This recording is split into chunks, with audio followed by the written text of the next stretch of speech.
I wasn't going to make another video today because I've made 3 videos in the past 3 days about brighter shores. This is the channel about anything to do with brighter shores, any central information.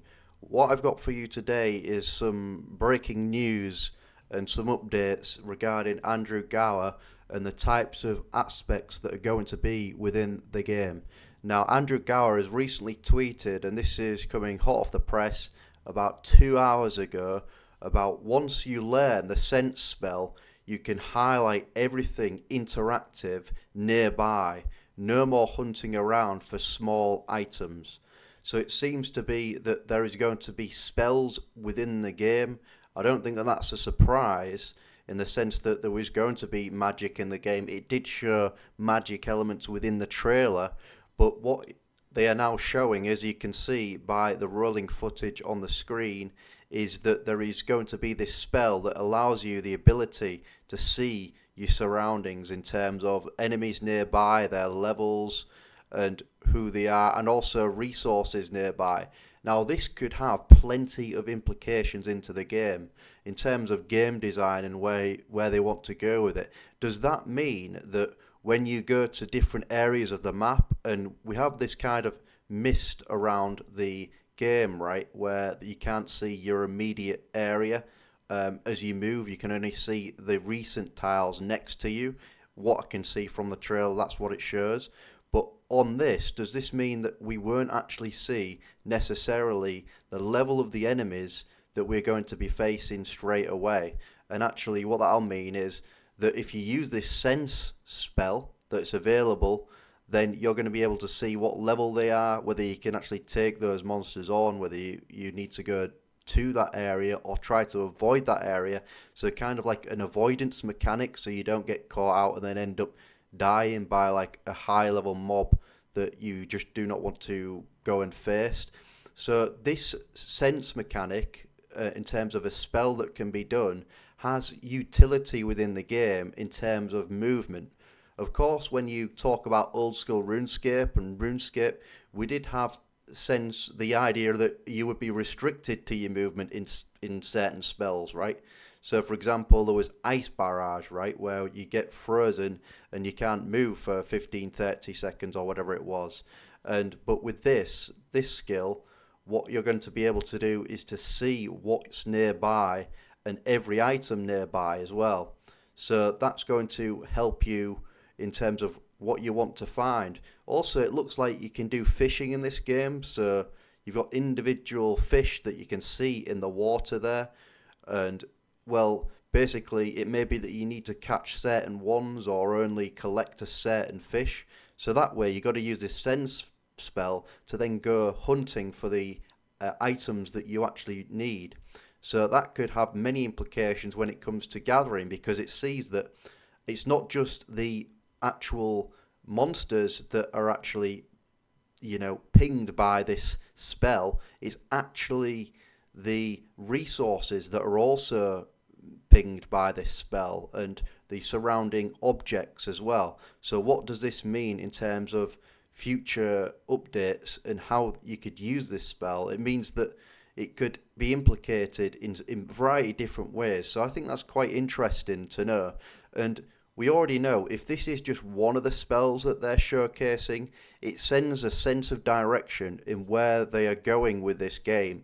Everything has meaning. Everything has utility.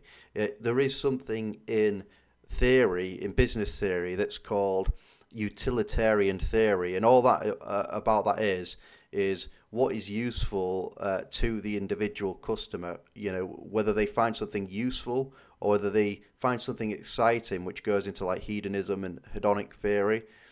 But one of the theoretical perspective is utilitarian. How can you actually level up your character to get these spells which actually feel useful within the game surroundings? Now, of course, in RuneScape, there is many spells which are useful for you to use, but it's usually accustomed to your invent or doing, a high level spell that casts damage, for example, or freezes enemies. With this, it feels like it's going a step further by having a scent spell. So if this is what they're coming out with now, I am intrigued to see what other spells are within the game, and hopefully we get more updates from Andrew Gower into the future about this.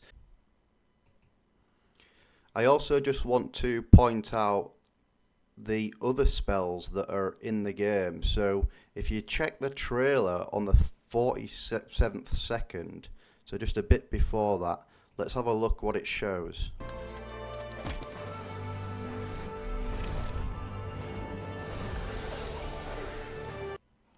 So it looks like there is some kind of spell there as well. So it seems like this game is going to be dominated or have a lot of variety, shall we say, in terms of different spells that you can cast. There's going to be ones that are available for killing monsters with. There's going to be spells that you can do that are associated with gathering skills. That's associated with crafting as well. So it seems like this is going to be interesting, and we already know that the game is releasing in 4 different parts, so that means that there could be spells that are implemented in every single part. So every 3 to 6 months we get to learn more about these different spells that can be used. Again, this is just speculation, but that seems that what would be likely to happen, and it's just very fascinating. I mean, earlier on in the trailer as well, it does show, I can't exactly find the exact area, but it does show, basically, it says something about mysteries, and then a monster just pops up out of nowhere. Does that mean we can use some of these spells to find hidden monsters in the game? Like, there might be, you might have to, like, detect the monsters and find them that way by using these spells, and that's where part of this spell that's already announced is coming to, where you can actually detect monsters and ones that are also hidden as well, or on your path. So like ghosts that are just going to pop out of nowhere without realizing, a bit like random events in RuneScape, but more so as you explore the map, just a random ghost pops out of nowhere, and you can use abilities or some sort of spell that kind of is able to detect those, for example. I think that'd be quite interesting to see, but it shows that there's a lot of depth that's gone into this game, in the sense that there is going to be so much utility with the types of spells that you can use. So, I mean, one suggestion that I can make straight away is that training your equivalent to the magic skill in this game is probably going to be incredibly useful and really important as part of the game. So that's what I would say. Thank you for watching the video. Don't forget to subscribe.